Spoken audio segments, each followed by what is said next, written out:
friends, welcome back. Hope you guys had a great week. Welcome to the Book Babes.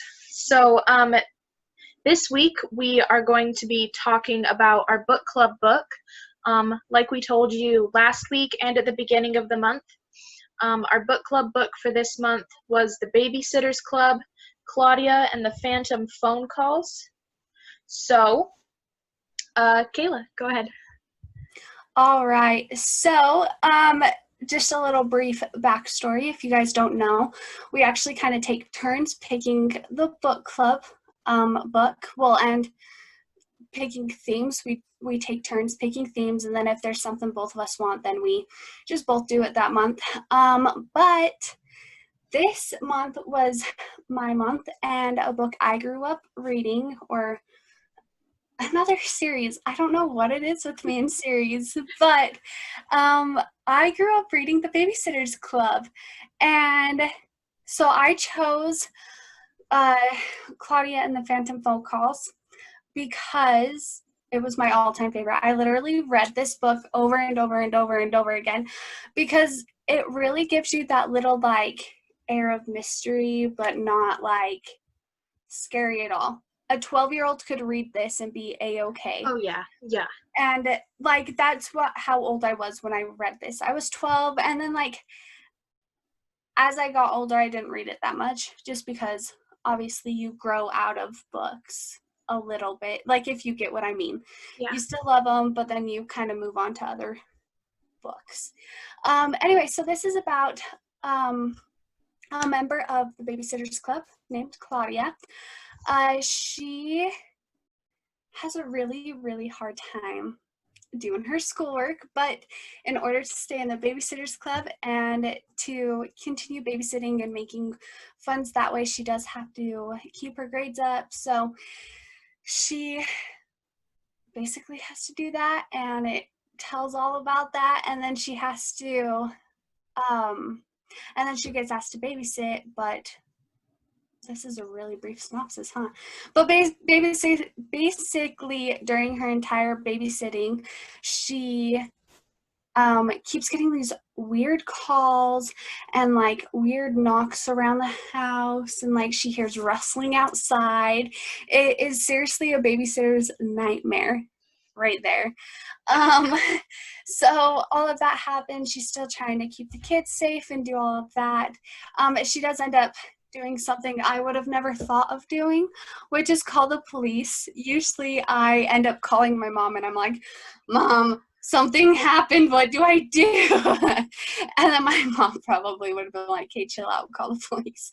Anyway, she did that, and basically this book really teaches you how to be a good babysitter. I think like it just has it's a good read, but it also has a lot of information that I wouldn't have thought about. And I want to say, isn't it like set in the 80s? I think so. I don't know. From the cover, it looks 80s. Like Yeah, maybe early 80s, but the outfits feel very 80s.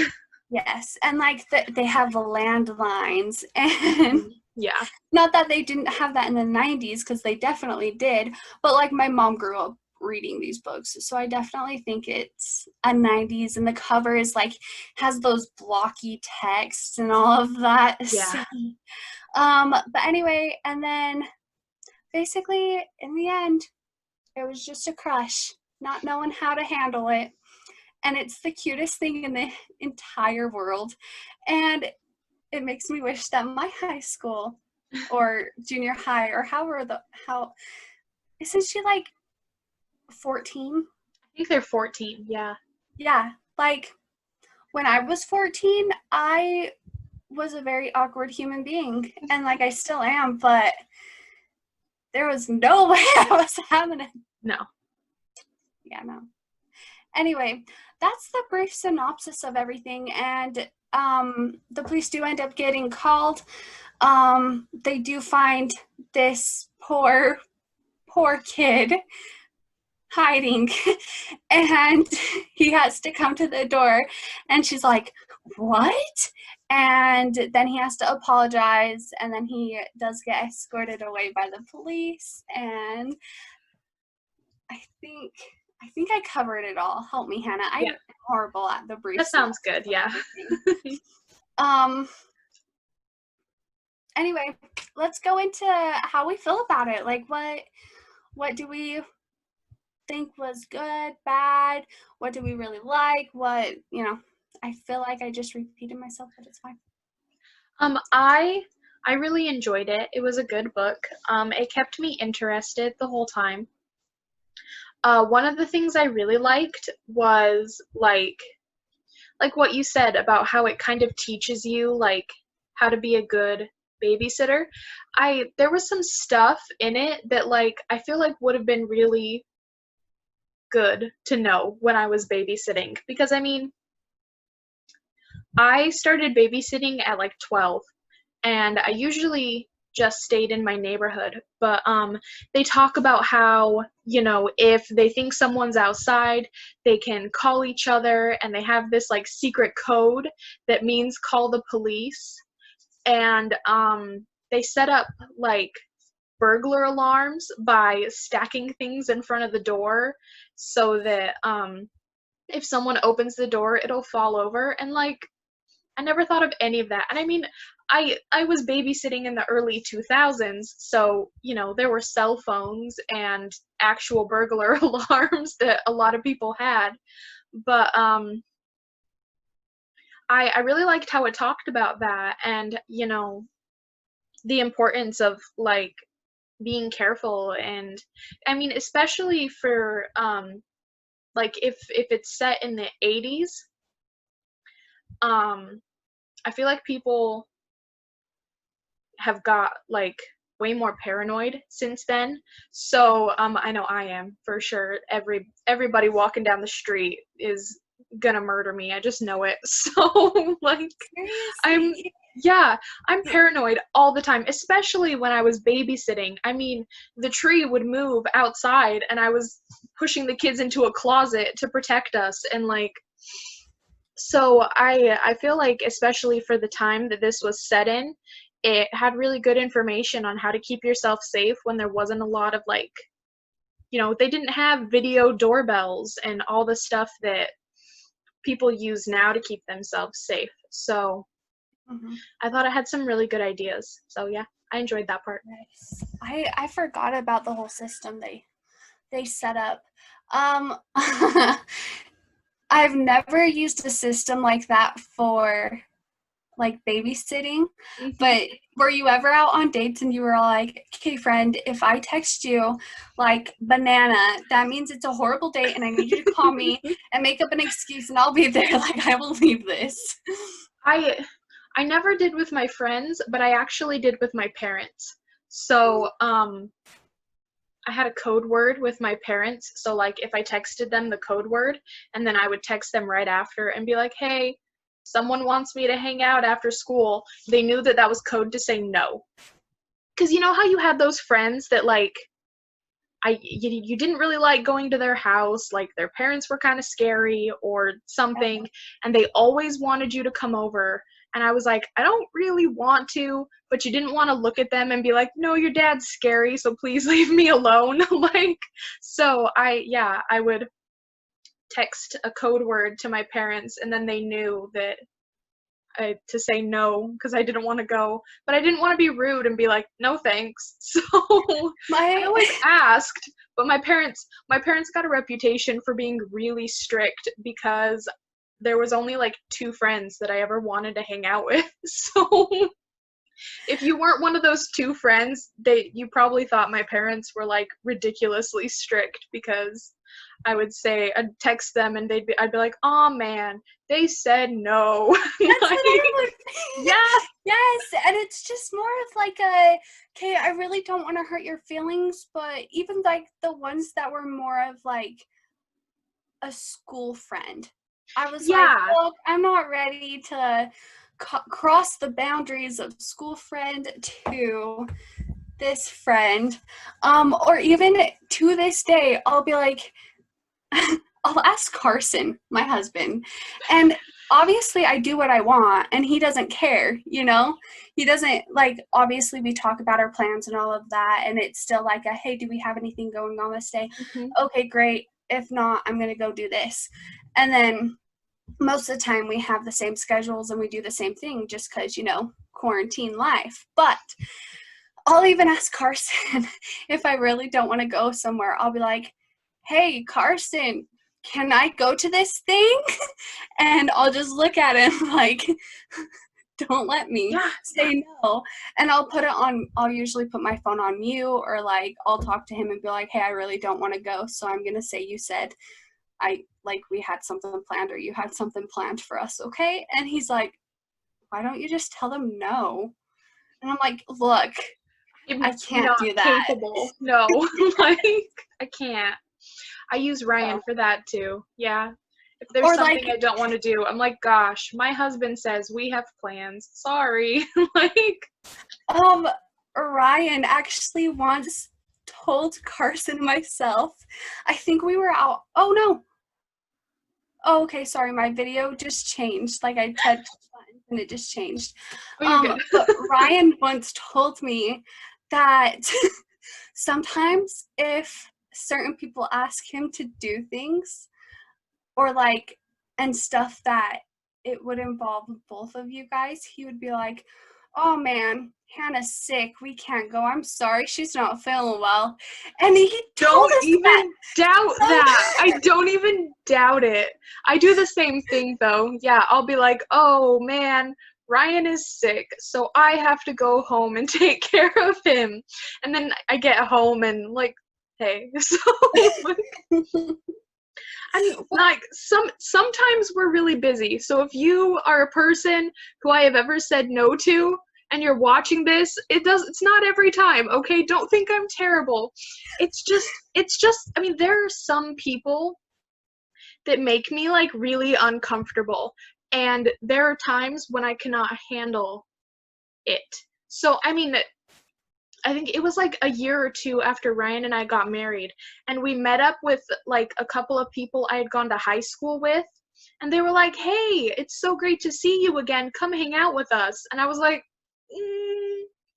"Gotta go. Sorry. Ryan has somewhere to be.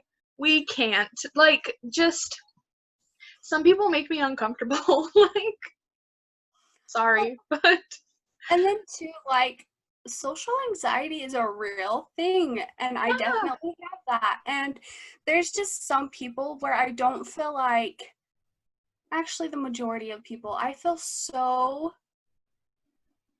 like I can't be myself. And so I'll say things and I'm just like, oh my gosh, that was so dumb. And then I think about them for the rest of my life. yeah. And it's like I could have avoided that whole situation if I would have spared your feelings and just told you a lie, and I would have I would have been able to go home.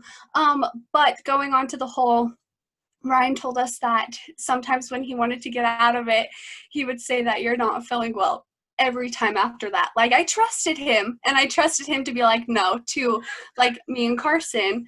But every time after that, I was like, Hannah, are you really sick? Like, or are you just avoiding me?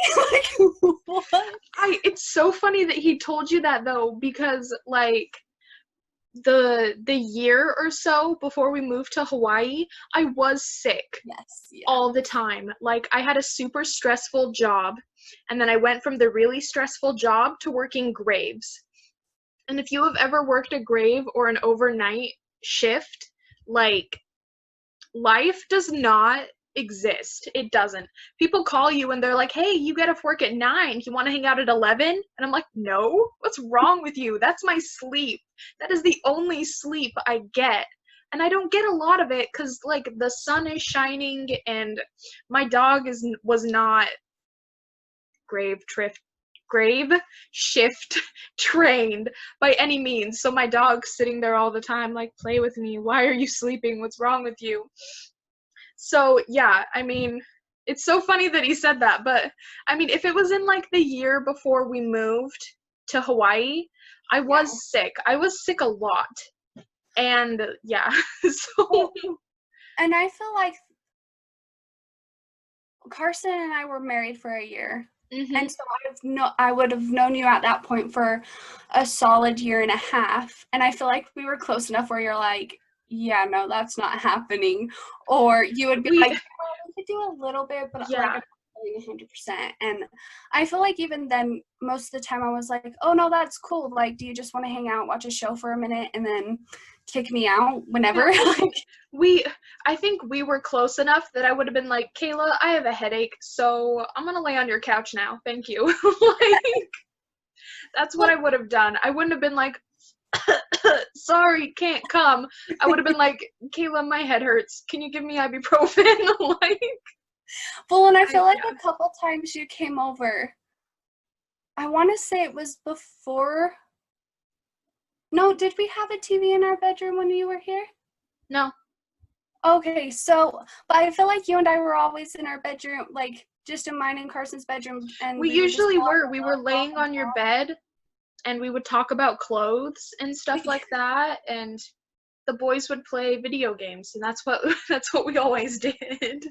Yeah. And then weren't there a couple times where we would play like board games and stuff? But anyway, that was a huge long rant on a secret Codes. code word. Um, but anyway, yes, I loved how, like, obviously that was something I never thought of myself. And this series, my early years of babysitting, like my super early years of babysitting, I had a babysitting box. So like I want to say in the first book, you kind of learn more about that. But basically it's a box that has stickers and treats and coloring books and like all sorts of things like that. And that was a huge hit with the kids. Like, I would bring it over and be like, okay, guys, let's straighten up and you can have like a piece of candy in my box. And if they were like regular kids I would babysit, then I would put more effort into what I brought them, Yeah. knowing them a little bit more. But and just my favorite thing is that this cute little guy was just so shy. He couldn't ask her out in a normal way. He had to Yeah. creep her out. And yeah. So I really liked that. Like I said, I think it's a really good genre for people like ages 12 to 14. Like I feel like after that you kind of grow out of it a little bit, in Yeah. my opinion. It was a good light read. But it is very specific, like it is very targeted, if that makes sense. So Yeah, like preteen, early teen. mhm. Yeah. It's very much targeted at that age group. So, yeah. um it was fun though, like rereading it. Definitely when I have kids, Mhm. like it would be fun to reread it again with them, but I don't know. And I definitely think like it is a very what's the word? I mean, no, I shouldn't say that. I don't know. It's very targeted. It is very for a very targeted group of people. Yeah. It was good though. I really enjoyed it. Yeah, it was way good. I think they have so many books, so many books. The ones with like the block letters on the front that have Babysitter, those are the ones from the 80s. I kind of did some looking around and I noticed that they have some other books called Babysitter's Club. I personally have never read those, but they seemed a lot newer and a lot more to date, if that makes sense. Yeah. But I think are there any cons, like any big cons that you found that you want to talk about? No, I thought it was really good. I thought it was relatable and like an enjoyable book, and I really liked it. And I remember reading Babysitter's Club when I was like 10 and up, around there, and I really enjoyed them then, and it was like a nostalgia read. It was kind of fun. Yeah, I really enjoyed it. I would definitely agree with that. What was I gonna say? Oh, I wish I would have kept those books because, like a buffoon, I didn't cherish books like I do now. And so I got rid of all my childhood books. And that includes, like, this past month we did Junie B. Jones, or I did Junie B. Jones, and the Babysitter's Club, and oh my gosh, what was that first one I did? Oh, and the Magic Tree House. Like, got rid of all of my books. So I have a very select few, and I'm so mad about it. Like, so mad. Anyway, it's definitely one that I feel like is timeless, and generations on will have fun reading it and learning about it. I think it will be very good. I agree. Okay, should we talk about next month? Yes. So it's yours. Go have it. Okay, so next month, September. September is my month, so I chose books that were made into musicals. So if you guys watched the introduction, you know that I'm obsessed with musicals, and there are a lot of musicals that were based on books, like a lot, most of them actually. So we are going to do 3 weeks of books that were that have since been made into musicals, and we'll talk about the book and how we liked it, and then if we get a chance to kind of listen to some of the music, or if we've heard the music before, we can talk about how we like that too. And then our book club book for next month is Little Women. Let me look at the calendar really fast. So next month's book club will be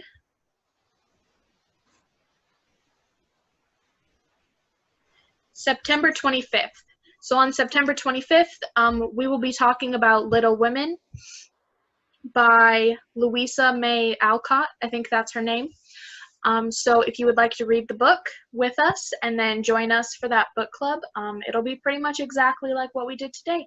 So come talk about it and share your opinions, and we're super excited to hear from you guys. Okay. Yes. Bye, guys. Bye. See you guys next week.